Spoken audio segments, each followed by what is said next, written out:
자녀들을 키우다 보면 대부분의 부모들은 때로는 엄하게 훈육을 할 때가 있습니다. 왜냐하면 자녀를 사랑하기 때문입니다. 그런데 이것은 하나님도 마찬가지입니다. 하나님은 자신의 백성들이 죄를 범할 때에 그냥 내버려 두지 않습니다. 징계를 통해서라도 그들을 돌이켜서 바른 길로 걷고자 하는 그 부모의 마음이 바로 하나님 아버지의 마음이기도 한 것이지요. 그런데 오늘 본문을 보면 이것이 좀 과해 보이는 측면이 있습니다.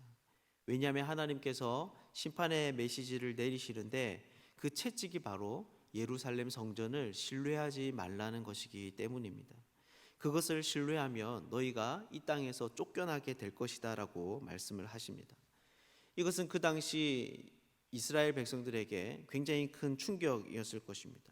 왜냐하면 자신들과 하나님과의 관계는 솔로몬 시대 때 성전을 두고 한 이 하나님의 언약 위에 굳게 서 있었기 때문입니다. 그래서 이런 말씀은 아예 자신들과 이제는 관계를 끊겠다라고 하는, 어떻게 보면 하나님의 백성들에게 아버지이신 하나님께서 큰 상처를 주시는 그런 말이 될 수도 있는 것이죠. 여러분, 그렇다면 왜 하나님께서는 이렇게 말씀을 하고 계시는 걸까요?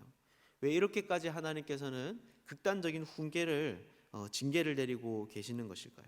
오늘은 이 예루살렘을 신뢰하지 말라는 하나님의 경고를 통해서 거기에 담겨져 있는 하나님의 참뜻을 함께 좀 살펴보도록 하겠습니다.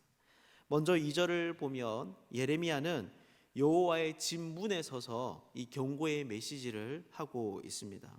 여기서 여호와의 집은 예루살렘 성전을 의미하는 것입니다. 즉 그는 성전 문 앞에 서서 외치고 있는 것이죠. 그런데 그 대상이 누구입니까? 바로 여호와께 예배하러 오는 사람들입니다. 즉 이들은 선량하고도 오늘날로 말하자면 믿음이 좋은 그런 사람들입니다.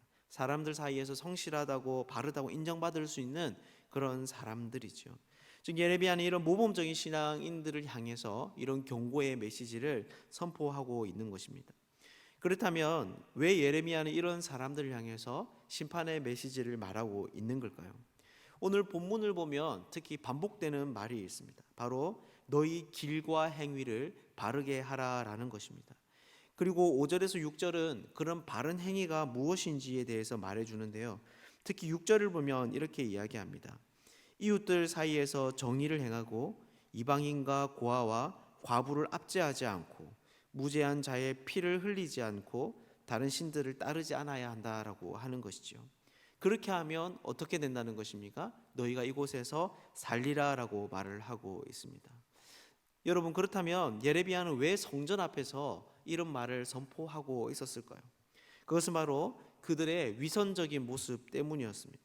즉 그들은 겉으로는 모범적이고 성실한 하나님의 백성들처럼 보여질 수 있지만 실제 그들의 삶은 그 하나님의 뜻과는 다른 삶을 살았던 것이죠. 여러분, 그렇다면 그들이 어떻게 해서 이런 삶을 살 수 있었을까요? 그들은 왜 이런 위선적인 삶을 살고 있을까요? 이것에 대해서 8절은 그들이 무익한 거짓말을 의존했기 때문이다라고 말을 하고 있습니다. 여러분, 그러면 이때 말하는 그 무익한 거짓말이 무엇입니까? 바로 이곳이 여호와의 성전이다라는 말입니다. 그 당시 사람들은 성전이 자기들에게 함께 있는 한 결코 자기들은 망하지 않는다고 생각을 했습니다. 특히 기원전 701년에 있었던 701년에 있었던 이 일은 무엇보다 그들에게 강한 확신을 주었을 것입니다. 여러분, 그때 어떤 일이 있었습니까? 바로 아수르의 산헤립이 유다에 쳐들어옵니다. 그리고 모든 견고한 성읍들을 다 쳐서 점령을 하고 끝내는 수도인 예루살렘까지 포위를 당하게 됩니다. 그리고 랍사게가 나와서 온갖 인격적인 모독을 이 유다에게 퍼붓습니다. 그러자 그 당시의 왕이던 히스기야는 이사야에게 도움을 요청합니다. 그러자 하나님께서 그때 답을 주십니다. 뭐라고 하십니까? 내가 나와 나의 종 다윗을 위하여 이 성을 보호하여 구원하리라. 그리고 그 다음 날 열왕기하 19장 35절을 보면 여호와의 사자가 나와서 군사 18만 5천 명을 쳤다고 말을 하고 있습니다. 즉 그때 있었던 일들로 유다 백성들은 다시 한 번 더 하나님께서 자신의 성과 또 성전을 지키시는 그 약속을 확인했던 것입니다. 그래서 그들은 여호와가 함께한 이 성전이 있는 한, 그 어떤 강한 적군이 오더라도, 그 어떤 어려움이 있더라도 자기들은 안전할 것이라고 생각할 수 있었던 것이죠. 그래서 그들이 어떻게 합니까? 자기의 삶을 바꾸지 않습니다. 하나님께서 아무리 많은 선지자들을 보내어서 책망하시더라도, 때로는 외교적으로 군사적으로 어려움을 겪는 일들이 있다고 하더라도 이전과 동일하게 자신의 욕심을 따라서 부패하고 왜곡된 자신의 심성에 부합한 그런 삶을 살아가는 것입니다. 사랑하는 여러분, 여러분들은 어떻습니까? 사실 우리가 하는 신앙생활들은 참 의미가 있고 귀한 것입니다. 우리는 서로를 향해서 더 주의를 귀하게 여기도록 열심히 예배하고 곳곳에서 봉사할 수 있도록 격려할 수 있어야 합니다. 그것은 하나님께서 기뻐하시는 일이며 또한 그런 선한 것들은 우리의 중심을 붙들어 주기도 합니다. 하지만 그럼에도 불구하고 오늘 본문은 무엇이라고 말하고 있습니까? 바로 우리의 열심에 합당한 삶의 행위가 함께 있지 않다면 그것은 위선적인 것이며 하나님이 미워하신다라고 하는 것이죠. 예배에 성실한 사람은 회사 생활에도 성실할 수 있어야 된다는 것입니다. 교회에서 봉사를 열심히 하는 사람들은 사회생활에서도 다른 일을 섬기는 자리에 있어야 한다는 것이죠. 헌금 생활을 잘하는 사람들은 다른 일을 위해서도 기꺼이 자신의 지갑을 열 수 있어야 된다는 것입니다. 왜 그렇습니까? 바로 하나님은 우리의 물질이나 시간뿐만이 아니라 우리의 존재, 우리의 인생 전체를 원하시는 참된 주인이시기 때문입니다. 그래서 삶과 이 신앙의 행위가 깨어질 때 어떤 일이 생깁니까? 이스라엘을 보면 하나님께서 그 땅에서 쫓아내시겠다고 말씀하고 있습니다. 사랑하는 여러분, 하나님의 복주심과 우리의 삶의 행위는 전혀 무관한 것이 아닙니다. 우리는 그분의 말씀을 따라 길과 행위를 바르게 하게 될 때 하나님께서 우리에게 약속하신 복을 받아 누리며 살게 되는 것이죠. 우리의 모든 삶의 영역이 다 하나님의 것입니다. 우리가 이것을 인정하며 살 수 있으면 좋겠습니다. 그래서 신앙과 삶의 고백이 함께 가는 그런 사람들 되면 좋겠습니다. 이 자리에 있는 우리 모두가 우리의 삶으로 하나님께 책망받는 것이 아니라 칭찬받는 그런 복된 사람들 되시기를 주님의 이름으로 축복합니다. 한 가지 더 살펴보겠습니다. 이렇게 이스라엘은 잘못된 메시지로 그들의 삶을 돌이키지 않게 되었습니다. 그렇다면 그들이 들어야 되는 메시지는 여러분 어떤 것이었을까요? 어떤 메시지가 그들의 삶을 돌이키게 하고 또 회개케 하는 그런 하나님의 말씀일까요? 먼저 다시 9절을 보면 예레미야는 유다가 범한 죄의 목록에 대해서 다시 언급하고 있습니다. 이것은 앞에서 살펴보았던 6절보다 좀 더 자세합니다. 어떤 것들이 있습니까? 바로 도둑질하고 살인하며 간음하며 거짓 맹세하며 다른 신들을 따르는 것입니다. 그런데 여러분, 이것들을 보면 여러분 우리가 많이 어디에서 본 이야기 같지 않습니까? 바로 십계명에 나오는 이야기들입니다. 즉 예레미야는 지금 이 유다 백성들이 어긴 하나님의 언약의 말씀이 무엇인지를 보여주고 있는 것이죠. 그리고 이어서는 뭐라고 이야기합니까? 10절을 보면 이런 그들의 모습에 대한 평가를 내립니다. 바로 가증한 일이다라고 하는 것이죠. 다시 말해서 이런 죄악들을 저지르고도 하나님의 전에 들어와서 스스로 구원받은 사람으로 여기는 것은 악한 일이다라고 하는 것입니다. 그리고 이런 논조는 계속 이어지고 있습니다.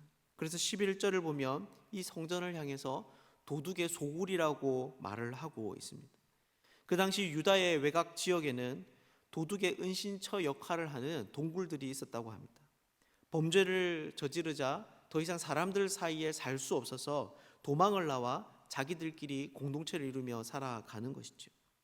그렇다면 이 예루살렘에 있는 이 사람들이 여러분 어떻다는 것입니까?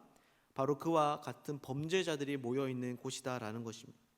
거기는 거룩한 하나님의 백성들이 모인 거룩한 집이 아니라 바로 누군가를 죽이고 빼앗고 폭력을 행사하는 불법적인 사람들이 거하는 도둑의 소굴이다라고 하는 것이죠. 여러분 그렇다면 이것이 무엇입니까? 지금 예레미야가 하고 있는 이 말은 여러분 어떤 것입니까? 바로 유다 백성들을 자신들이 범한 그 죄에 대해서 직면시키고 있는 것입니다. 그래서 이런저런 변명의 여지 없이 그들이 자신이 행한 일이 범죄인 것과 자신들이 죄인인 것을 인정하도록 하고 있는 것이 바로 이 예레미야의 말인 것이죠. 그래서 이 예레미야는 그들에게 위로를 주지 않습니다. 쉽게 하나님의 약속을 약속의 말씀을 주지 않고 오히려 끝까지 그들의 삶에 대한 경고를 하고 있습니다. 그래서 14절을 보면 어떤 이야기가 등장합니까? 바로 이 예루살렘이 실로와 같이 될 것이다라고 말합니다. 여러분, 실로에서는 어떤 일이 있었습니까? 실로는 이스라엘이 가나안에 정착하던 초기 시절에 성전이 지어지기 전 성막이 있던 곳입니다. 그곳에는 광야에서 임하셨던 하나님의 임재가 머무는 거룩한 곳이었습니다. 그런데 그곳이 어떻게 되었습니까? 엘리가 사사직을 맡고 있을 때에 블레셋이 이스라엘을 공격합니다. 그리고 결정적으로 에벤에셀 전투에서 이스라엘을 격파하고 언약궤를 탈취하고 실로는 멸망을 당하게 됩니다. 즉 이들이 계속해서 이런 돌이키지 않는 삶을 반복하게 될 때 어떻게 된다는 것입니까? 바로 실로처럼 멸망을 당하게 된다는 것입니다. 그래서 15절에 나오는 대로 하나님에 의해서 이스라엘은 약속된 땅에서 쫓겨나게 되는 것이죠. 여러분, 그렇다면 이 이야기가 오늘날 우리에게 의미하는 바가 여러분 무엇입니까? 예레미야의 이런 죄에 대한 직면과 경고가 우리에게 가르쳐 주는 것은 여러분 어떤 것입니까? 바로 우리가 정말 하나님 앞에서 들어야 하는 메시지는 우리로 하여금 하나님 그분께 받아들여질 수 있도록 우리의 존재와 또 우리의 삶의 행위를 건드리는 그런 이야기다라는 것입니다. 다시 말해서 회개를 촉구하고 삶의 방향을 바꾸며 공평과 의와 거룩을 실천하도록 우리를 돕는 메시지가 정말 우리가 들어야 하는 그런 말씀인 것이죠. 사랑하는 여러분, 여러분들은 어떻습니까? 혹 감동이 되고 위로가 되는 그런 말들만 골라서 여러분 듣고 있지는 않습니까? 물론 이 고통스러운 세상에서 우리에게는 무엇보다 하나님의 위로가 필요한 사람들입니다. 하지만 어쩌면 우리는 때로는 내 삶에 부담스러운 요구를 하시는 그분의 말씀도 함께 들어야 하는 것이죠. 내 욕심을 합리화시켜 주는 것이 아니라 하나님의 뜻을 가르쳐 주는 말씀. 그래서 우리로 하여금 다시금 하나님께 돌아오도록 하는 말씀도 우리가 주의 깊게 들을 수 있어야 한다는 것입니다. 왜냐하면 그 말씀이 우리를 가나안 땅에 살게 할 것이기 때문입니다. 그 말씀이 부패한 심령과 왜곡된 지혜로 만들어진 이 세상 가운데서 우리로 하여금 하나님의 백성들로 살아가게 하는 것이죠. 말씀을 맺겠습니다. 예루살렘은 어떻게 보면 이 땅의 사람들뿐만이 아니라 하나님께도 소중한 장소입니다. 이곳은 하나님이 임재하시는 그분의 집이시며 또한 이 땅의 사람들처럼 그분에게도 언약의 상징입니다. 그런데 오늘 본문에서 하나님은 그렇게 귀한 성전을 포기하고 계십니다. 왜 그럴까요? 바로 이스라엘 백성들이 왜곡된 메시지로 이 성전을 사용했기 때문입니다. 즉 자신의 욕심과 죄된 본성을 버리지 않고 오히려 그것을 합리화하는 방식으로 이 성전을 사용한 것이죠. 그래서 하나님은 이 성전을 통해서 오히려 그들에게 심판을 선고하고 계신 것입니다. 이것이 무슨 말입니까? 바로 하나님께는 우리의 삶의 행실과 또 우리의 마음이 그만큼 중요하다는 것입니다. 하나님께는 예루살렘 성전보다 이웃을 향한 우리의 말과 행실이 더 소중한 것이죠. 사랑하는 여러분, 이것은 오늘날 우리들도 마찬가지입니다. 오늘날 우리에게도 하나님이 주신 귀한 신앙의 도구들이 있습니다. 기도와 말씀, 묵상, 또 공동체 예배와 각종 봉사들이 있습니다. 하나님이 이것을 정말 기뻐하시고 이것들을 위해서 수고하고 애쓰는 자들을 귀하게 여기십니다. 하지만 그만큼 때로는 오히려 그것보다 하나님은 더 언약에 합당한 삶을 자신들의 백성에게 요구하십니다. 우리가 이 사실을 꼭 기억할 수 있으면 좋겠습니다. 그래서 하나님이 약속하신 그 나라의 복을 누리면서 살아가는 그런 사람들이 되면 좋겠습니다. 오늘 하루의 우리의 삶 가운데도 우리 모두가 복음에 걸맞게 하나님의 말씀에 합당하게 살아가는 하나님의 백성들, 복된 사람들 되시기를 주님의 이름으로 축복합니다. 함께 기도하겠습니다.